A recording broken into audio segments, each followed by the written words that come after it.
Hello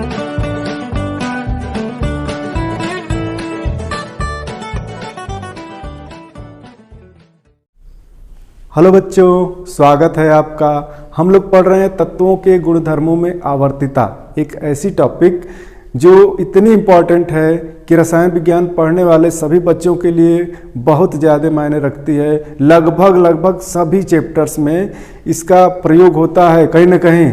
तो इस topic को आप यूँ हल्के में न लें, बहुत सीरियसली पढ़ें। इस टॉपिक का एक पार्ट मैं पढ़ा चुका हूँ। हम लोग पढ़ रहे हैं कक्षा 11 का रसायन विज्ञान, तीसरा अध्याय है तत्वों का वर्गीकरण व गुणधर्मों में आवर्तिता। लेक्चर 11 है और आज पार्ट 2 है। किसका पार्ट 2? देखो आप, तत्वों के गुणधर्मों में आवर्तिता। इसके अंतर्गत दूसरा भाग पढ़ रहे हैं। पहला भाग पिछले लेक्चर में हमने पढ़ाया हुआ है परमाणु त्रिज्या के बारे में या परमाणु आकार के बारे में। तो परमाणु की त्रिज्या एक आवर्त सारणी में किसी आवर्त में बाएं से दाहिने जाने पर कैसे परिवर्तित होती है और किसी वर्ग में ऊपर से नीचे जाने पर कैसे परिवर्तित होती है, इसके लिए पिछला वीडियो जरूर देखें। और आज की वीडियो में मैं आप लोगों को आयनन एंथैल्पी के बारे में बताऊंगा। आयोनाइजेशन एंथैल्पी, जिसका दूसरा नाम आयनन ऊर्जा, आयनन एनर्जी या आयनन विभव, जिसे आयनन पोटेंशियल कहेंगे। तो ये सभी नाम हैं आयनन एंथैल्पी के ही, चाहे आयनन एंथैल्पी बोलें, आयनन ऊर्जा बोलें, चाहे आयनन विभव बोलें, ये सभी के सभी नाम एक ही हैं। और पहले मैं यहाँ आयनन एंथैल्पी के बारे में बता दूं, आयनन एंथैल्पी है क्या। यहाँ आयनन एंथैल्पी के बारे में आप देखो, तलस्थ अवस्था में या ग्राउंड स्टेट में किसी विलगित गैसीय परमाणु से बाह्यतम इलेक्ट्रॉन को बाहर निकालने में जो ऊष्मा खर्च होती है उसे उस तत्व की आयनन एंथैल्पी कहते हैं। इसे डेल्टा आई एच से व्यक्त करते हैं। कुछ यहाँ वर्ड्स आए हैं, देखो आप, तलस्थ अवस्था या ग्राउंड स्टेट आया है, विलगित गैसीय परमाणु आया है। तो ये दोनों चीज़ें क्या हैं, पहले इनको बता दूं, आप समझ लो, फिर इसके बाद ये डिफिनीशन आराम से समझ में आएगी। तलस्थ अवस्था या ग्राउंड स्टेट का अर्थ ये है कि परमाणु ने कोई अतिरिक्त एनर्जी अवशोषित न की हो। जैसा कि आप पहले से जानते हो कि अगर परमाणुओं को ऊर्जा दी जाए तो उनके इलेक्ट्रॉन उच्च कक्षाओं में चले जाते हैं एनर्जी को एब्जॉर्ब करके। तो ऐसी अवस्था ना हो।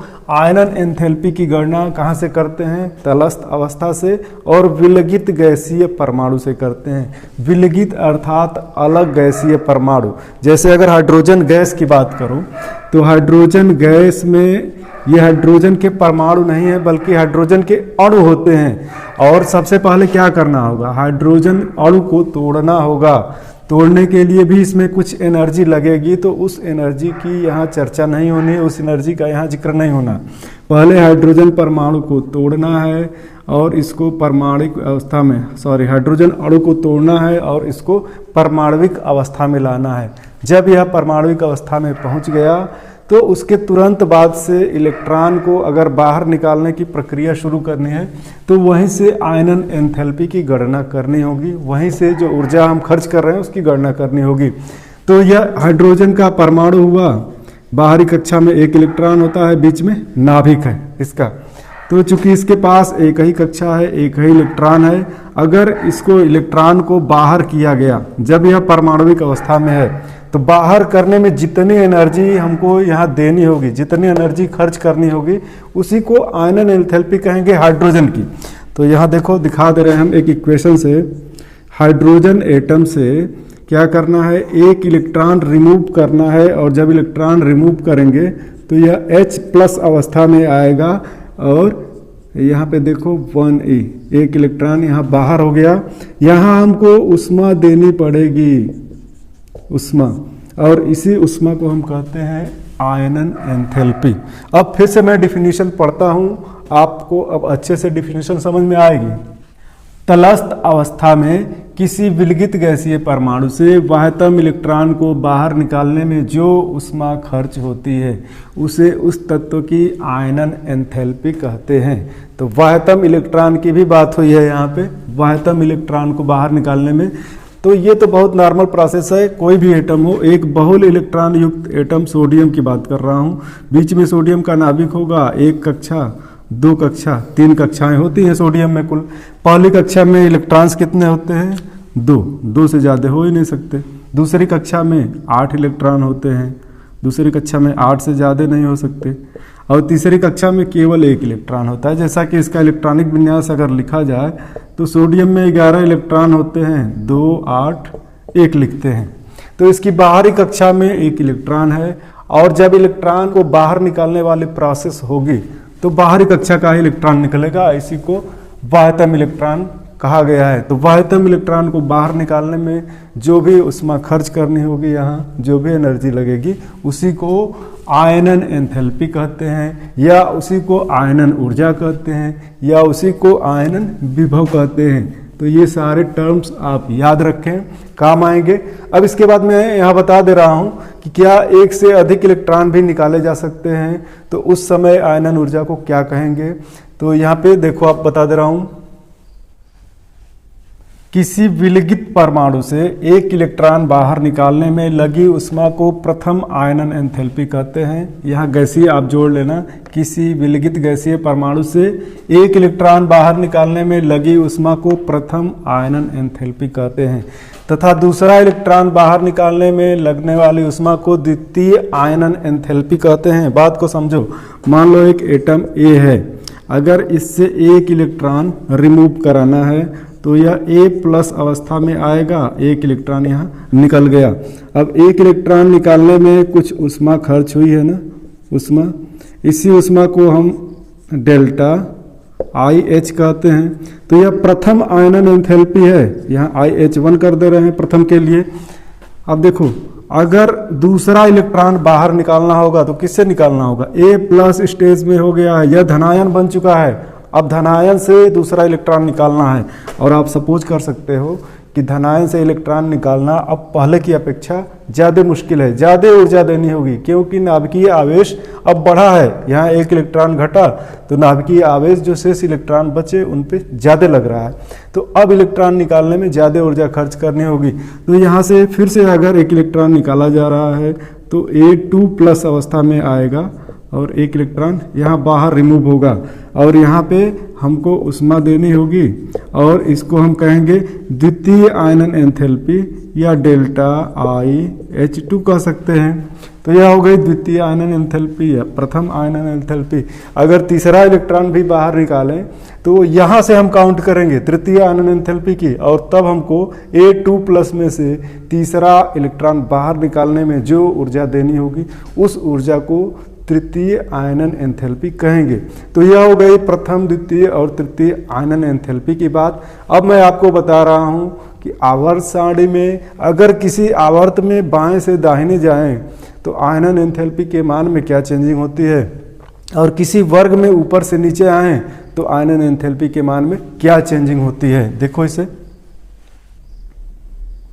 किसी आवर्त में बाएं से दाहिने जाने पर आयनन एंथैल्पी का मान बढ़ता है, बहुत इंपॉर्टेंट पॉइंट है, और किसी वर्ग में ऊपर से नीचे जाने पर आयनन एंथैल्पी का मान घटता है। ये दोनों ही पॉइंट बहुत इंपॉर्टेंट हैं। कैसे बढ़ता है, कैसे घटता है, इसको भी मैं बता देता हूं, लेकिन इसके पहले आप इसका स्क्रीनशॉट ले लो, इसके बाद हम आगे बढ़ते हैं। तो बच्चों, अभी अभी आपने देखा कि दीर्घाकार आवर्त सारणी में किसी आवर्त में अगर हम लेफ्ट से राइट की तरफ मूव करते हैं तो आयनन ऊर्जा का मान या फिर आयनन एंथैल्पी का मान क्रमशः बढ़ता जाता है। लेकिन अगर हम किसी वर्ग में ऊपर से नीचे की तरफ मूव करें तो आयनन एंथैल्पी का मान घटता है। ऐसा क्यों होता है?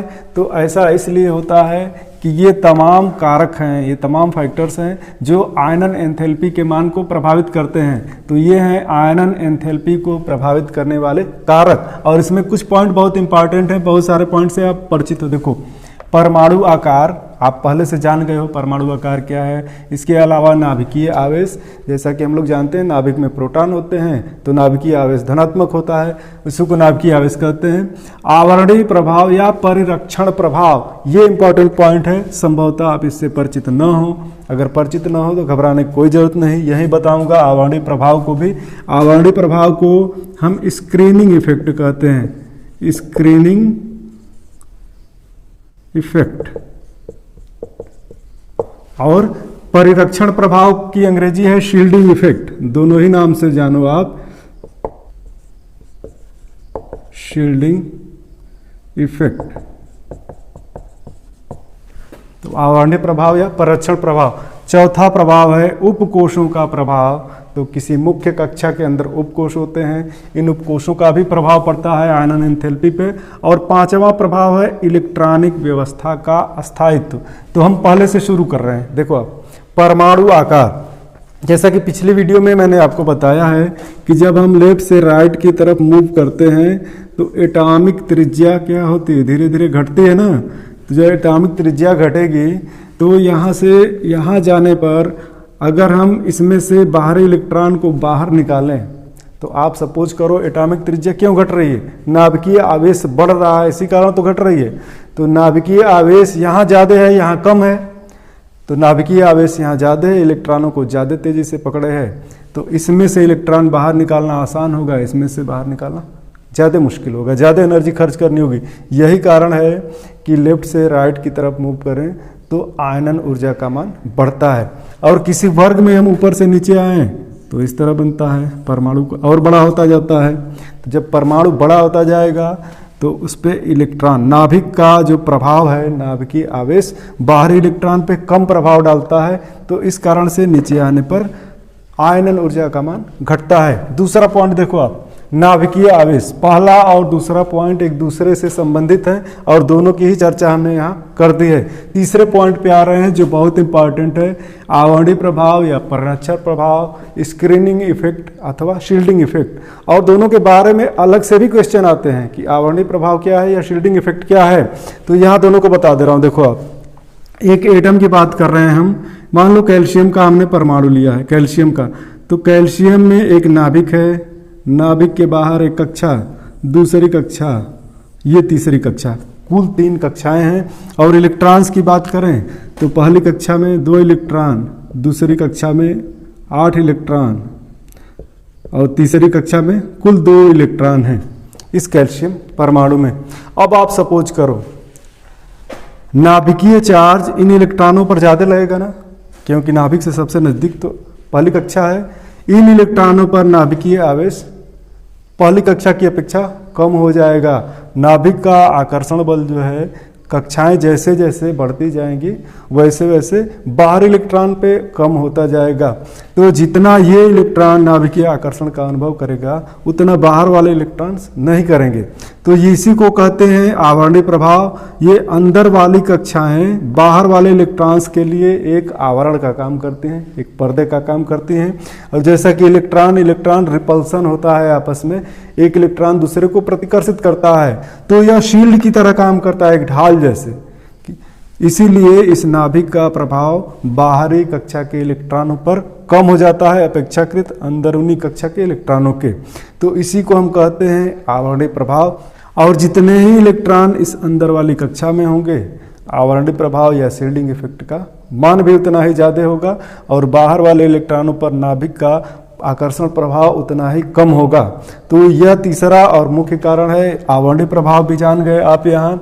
तो आवरणीय प्रभाव कम या अधिक होने के कारण भी आयनन ऊर्जा या आयनन एंथैल्पी का मान कम या ज़्यादा होता है। जहाँ आवरणीय प्रभाव ज़्यादा होगा वहाँ से इलेक्ट्रॉनों को रिमूव करना ज़्यादा आसान होगा। तो यहाँ से जब इलेक्ट्रॉन को हम रिमूव कर लेते हैं आसानी से, इसका मतलब कि आयनन एंथैल्पी का मान कम है, कम ऊर्जा में इलेक्ट्रॉन रिलीज हो जा रहे हैं। तो आवरणीय प्रभाव यहाँ हम एक एग्जाम्पल द्वारा दिखा रहे हैं आपको। सपोज करो, देखो आप, एक दूसरे आवर्त में हम आगे बढ़ रहे हैं। दूसरे आवर्त में है lithium, beryllium, boron, carbon, nitrogen, oxygen, fluorine, neon. ये एलिमेंट्स हैं दूसरे आवर्त के।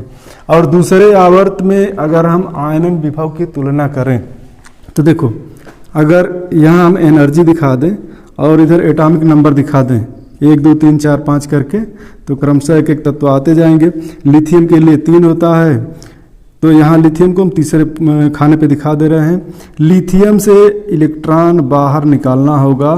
तो सपोज करो डेटा आपकी बुक में दिया हुआ है, कितने इसकी जो यूनिट है, इकाई है, किलो कैलोरी पर मोल या फिर किलो जूल पर मोल, इसमें मापते हैं। तो जूल पर मोल में भी मापते हैं। तो यहाँ देखो, यहाँ मान लो आप कि ये लिथियम के लिए आयनन एंथैल्पी का मान है यहाँ इस पोजीशन पे। और जब हम आगे बढ़ेंगे बेरिलियम पर तो बेरिलियम के लिए यह मान कुछ बढ़ेगा, आयनन ऊर्जा का मान, क्योंकि हम लेफ्ट से राइट की तरफ मूव कर रहे हैं। तो लिथियम से अधिक आयनन ऊर्जा है बेरिलियम की, अर्थात बेरिलियम से इलेक्ट्रॉन निकालना थोड़ा मुश्किल है, ज़्यादा ऊर्जा देनी पड़ रही है।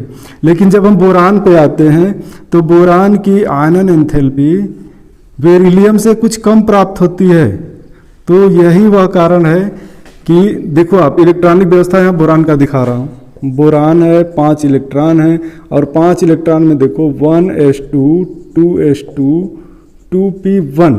अब देखो यहाँ उपकोषों का प्रभाव यह दर्शा रहा है। बेरिलियम के केस में इलेक्ट्रॉनिक विन्यास होगा 1s2 2s2।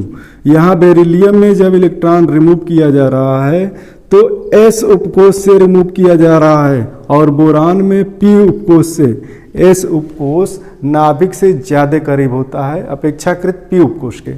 तो जहाँ नाभिक से ज़्यादा करीबी है वहाँ आकर्षण ज़्यादा होगा, तो इससे इलेक्ट्रॉन निकालना ज़्यादा मुश्किल है अपेक्षाकृत इसके। तो देखो यहाँ आयनन ऊर्जा का मान बेरिलियम के लिए अधिक है, जबकि बोरान के लिए आयनन ऊर्जा का मान कम है। बोरान के लिए देखें आयनन ऊर्जा का मान तो इस लेवल पे है और बेरिलियम के लिए इस लेवल पे है, अधिक है। फिर आगे बढ़ते हैं। देखो आप कार्बन की बात करें तो कार्बन के लिए इस आयनन ऊर्जा का मान और ज़्यादा होगा। फिर इसके बाद नाइट्रोजन की बात करें तो नाइट्रोजन का भी इसी क्रम में आगे बढ़ेगा। लेकिन जब हम ऑक्सीजन पे आते हैं तो ऑक्सीजन के लिए आयनन ऊर्जा का मान नाइट्रोजन की अपेक्षा थोड़ा कम होता है। ऐसा क्यों होता है? तो नाइट्रोजन और ऑक्सीजन के इलेक्ट्रॉनिक विन्यास पे आओ। यहाँ आपको समझा रहा हूँ मैं। नाइट्रोजन का इलेक्ट्रॉनिक विन्यास है 1s2 2s2 2p3 और ऑक्सीजन का इलेक्ट्रॉनिक विन्यास देखो वो में 8 इलेक्ट्रॉन हैं और 8 प्रोटॉन ही होंगे। तो इलेक्ट्रॉन के लिए इलेक्ट्रॉनिक विन्यास लिखना है 1s2 2s2 2p4। यहाँ 2p3 है। 2p उपकोष के ऑर्बिटल्स में 3 इलेक्ट्रॉन हैं अनपेयर्ड और यहाँ 2p4 है। तो 2p4 के ऑर्बिटल्स में इलेक्ट्रॉन इस तरह से होंगे हुंड के नियम के अनुसार। ठीक है, तो इलेक्ट्रॉनिक विन्यास कौन अस्थायी है आप पहले से जान रहे हो, हुंड का नियम पढ़े हो तो, कि इलेक्ट्रॉनिक अगर ये कक्षक अर्धभरित हों अथवा पूर्ण भरित हों उपकोष तो ज़्यादा अस्थायी होते हैं अपेक्षाकृत अन्य प्रकार से भरे गए उपकोषों से। तो यहाँ अर्धभरित उपकोष नाइट्रोजन में है तो इससे इलेक्ट्रॉन रिमूव करना थोड़ा मुश्किल है।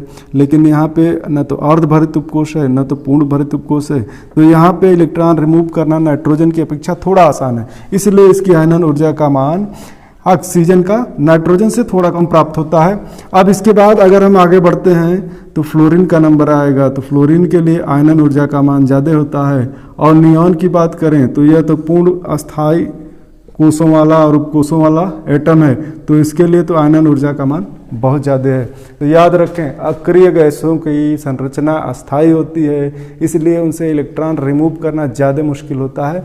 तो अक्रिय गैसों का आयनन एंथैल्पी का मान या अक्रिय गैसों की आयनन ऊर्जा का मान अपने आवर्त में सभी परमाणुओं में सबसे ज़्यादा होता है। सभी एलिमेंट्स में सबसे अधिक होता है अक्रिय गैसों का आयनन एंथैल्पी का मान। तो यहाँ से आपको देखो उपकोषों का प्रभाव क्या है। यह उपकोष में जो एस उपकोष में इलेक्ट्रॉन भरे हैं और पी उपकोष में, यहाँ देखो एस उपकोष में इलेक्ट्रॉन निकालना ज़्यादा मुश्किल है, पी उपकोष से इलेक्ट्रॉन निकालना इसकी अपेक्षा आसान है। तो यह है उपकोषों का प्रभाव। और इलेक्ट्रॉनिक व्यवस्था का अस्थायित्व, यह आप हुंड के नियम वाला ये उदाहरण समझ लें कि जहाँ अस्थायी संरचना है, हाफ फील्ड है या फुल फील्ड है, वहाँ से इलेक्ट्रॉन निकालना मुश्किल है। इसी को कहेंगे इलेक्ट्रॉनिक व्यवस्था का अस्थायित्व। अब हम आपको परमाणु के आकार से दर्शा दे रहे हैं। यह एटॉमिक साइज देखो क्रमशः घट रहा है, तो इसलिए आयनन ऊर्जा का मान भी बढ़ रहा है। यहाँ थोड़ी ऊर्जा लगी, बढ़ के लगी और ज़्यादा लगी इसके लिए, और ज़्यादा लगी इसके लिए, और ज़्यादा लगी। और जब अक्रिय गैसों पे पहुँचेंगे ना तो अक्रिय गैसों के लिए अचानक से थोड़ी ज़्यादा वृद्धि होती है अस्थायी संरचना के कारण।